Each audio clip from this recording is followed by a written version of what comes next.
Now let's look at the problem of writing an equation of a line given 2 points. Again, we still use the point-slope formula.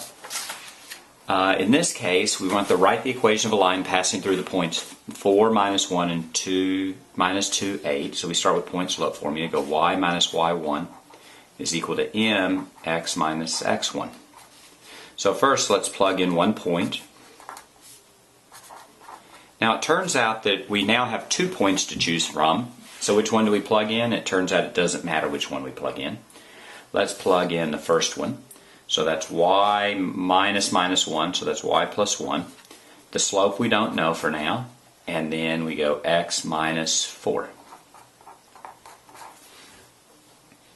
Now let's look at this problem for a second. What we need here is the slope.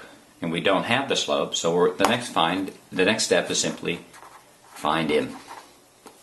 And the way we find m is we use the slope formula. And the slope formula is m is equal to y2 minus y1 over x2 minus x1. In other words, it's rise over run.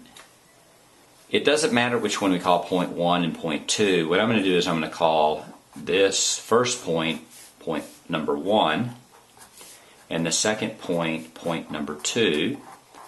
So this is x1 and y1, and this is x2 and y2.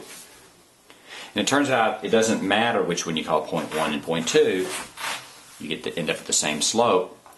The slope here is going to be 8 minus 1. And then it's going to be minus 2 minus 4. And 8 minus 1 is 7. And minus 2 minus 4 is a minus 6. So your slope is minus 7/6.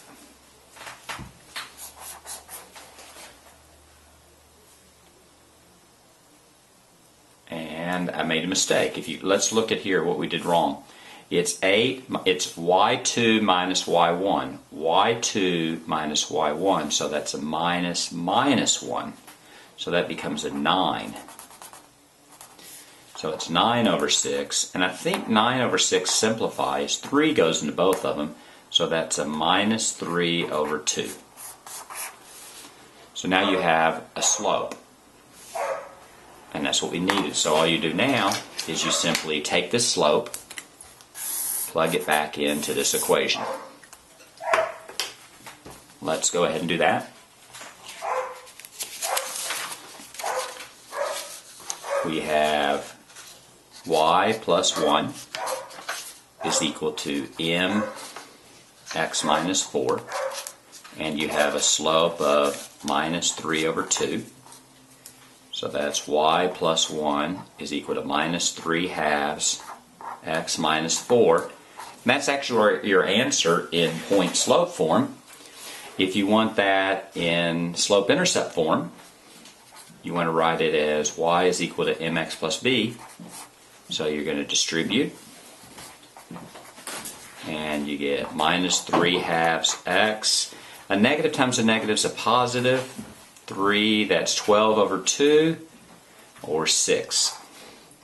And then you're going to simply subtract 1 from each side. Your final answer is minus 3 halves x plus 5.